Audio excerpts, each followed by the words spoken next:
Greetings, Internet. I'm just here to give an update on how things have been going me as of these last few weeks in what has been the worst year that the world has seen in recent years, and hopefully it's the worst the world will see in a good long while. I've learned that a fair few of my friends' luck has been turning around for the better this year, as has mine, and the more people that can happen to, the better. All right. To start off, I might as well get the news over with that we're finally rid of President Orange Boogerface. Well, not completely. We won't officially be rid of him until January 20th, of course. So I'm just awaiting for that day. I myself am skeptical about how much better we'll be doing under Biden's and Harris's care, but at the very least, I can believe that both of them actually give a damn about the direction our country is headed in and the people inhabiting it.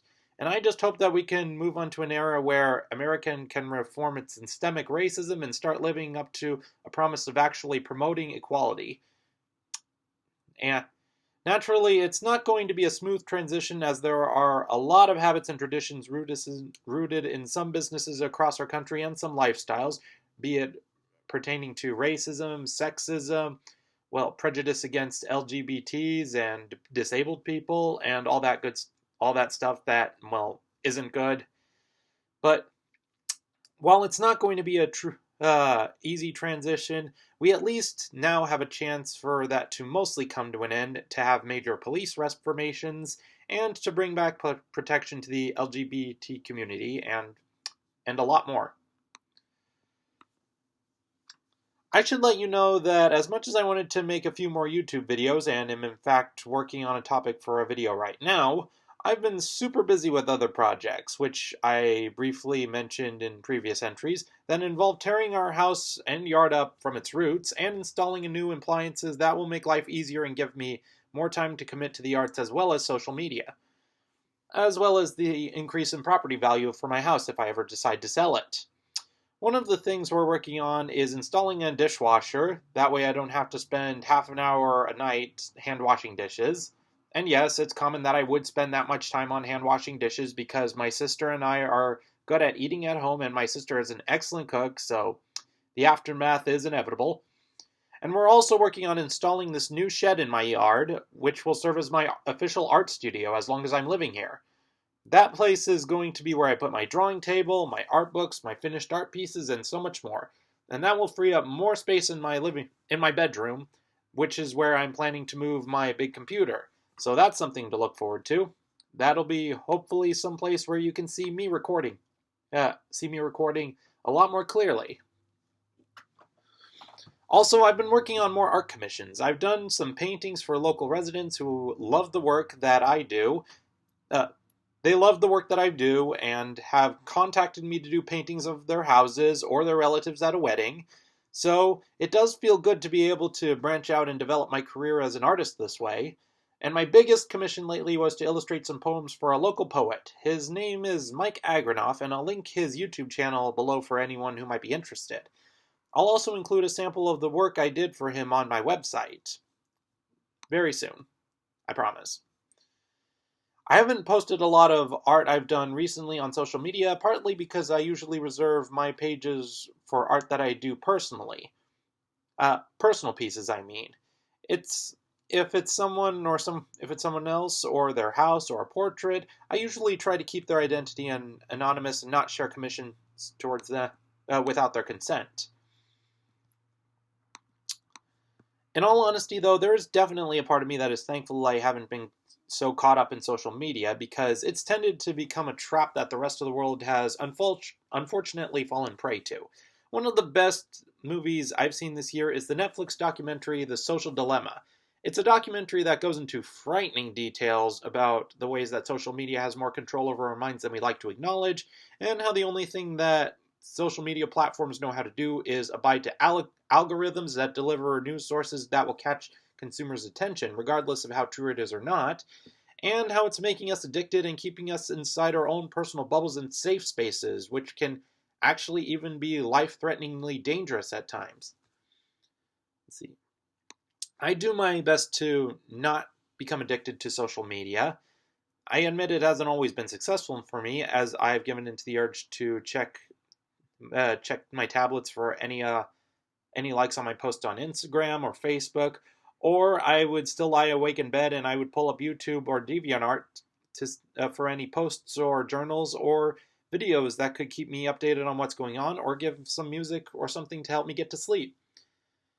When I'm felt down on my luck, I've been tempted to check my emails every 5 minutes, just in desperate hopes that maybe I will get an email that is the gateway to the life that I want to be living. But I've actually been better about quenching my adrenaline rush for checking my social media, and just having some time to myself in bed with just my thoughts. That's actually very, very healthy to do. It's a very healthy practice to get into. While the internet is good, it is an important part of my everyday life, as it is to just about everyone else on the planet. Not everybody, but most of the rest of the planet. It's not good to become so consumed with it that you lose yourself in it. It's good to actually be open to other people's perspectives. It's good to actually choose choose the videos and the posts that you click on. Do it consciously and not become so not become so preoccupied with your own worldviews that you end up confiding to a social bubble. The technology is something that has brought so much benefit to our lives, no doubt about it, but it's something we need to use responsibly. And as I've said before, I think one of our biggest weaknesses as a species is becoming too dependent on conveniences. All right. Even in an era where we are able to stay in touch with one another and work from home and even get our bearings delivered to us amongst this global crisis, I'm not ready to see the day where personal human interaction is gone altogether. I miss going to movie theaters, I miss going to performing arts theaters to see my friends perform in plays and congratulate them afterwards, and I miss going to my local library and so much more. Even though I know there are plenty of people who would brush these things off and say, we can survive without it, we've got streaming, we got the internet. It kind of reminds me of that old mindset of, why do you need books or the radio when you got the TV right in front of you? I think there's a lot more value to personal interaction than most people give credit for.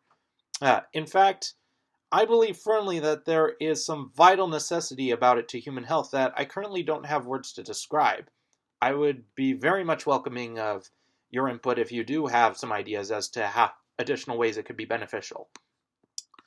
So whenever I see a video or an article saying that this is our new reality, this is how things are going to be in the future, like everything's going straight to streaming, or we are going to be limiting personal contacts, or we're going to have to be wearing masks every time we go out for the rest of our lives, I can't help but have a little bit of my mind go into a state of paranoia at hearing that.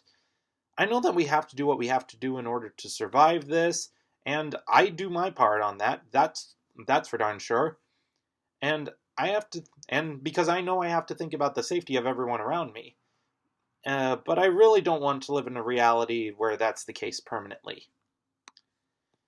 I can say that, I don't have any plans to travel for this Thanksgiving like so many other Americans do, because with the job that I have, my business being open 365 days a year, I'm most certainly going to be working Thanksgiving anyways. I have just as long as I've been in the business.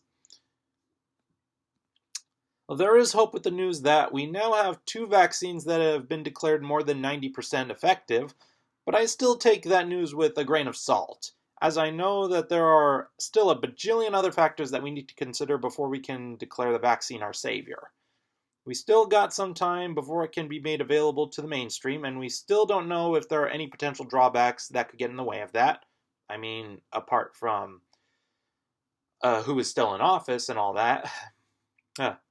We don't want to put all our eggs in one basket, and I'm still keeping my fingers crossed with this and hoping that we have a chance to resume our regular lives and recover from all the damage that was done this year. Again, I know it's going to be slow and painful, and we can't just rush right into it, certainly not at the expense of everyone else's well-being. And it's going to be a very long, unstable process of recovery, and we definitely want to minimize the loss of further lives along the way. I've been coping with all this the best as I could, but really, all that I or anyone can do, apart from doing the best on my behalf, is just wait to see what happens and hope that what happens is for the best. I've come this far on my journey, and so have a lot of others. Things have gotten better for me right after I've been stuck in such a deep, deep rut where it didn't seem like anything was going to get better, and I've been rewarded for my perseverance, I mean. This is basically all the stuff I've been saying in my past update vlogs, trying to keep this positive attitude that frankly is not easy for me to keep up. Not any easier for me than it probably is for you. I realize that it can get kind of repetitive, and so all I can really hope for is that me repeating these messages of hope and optimism aren't for nothing.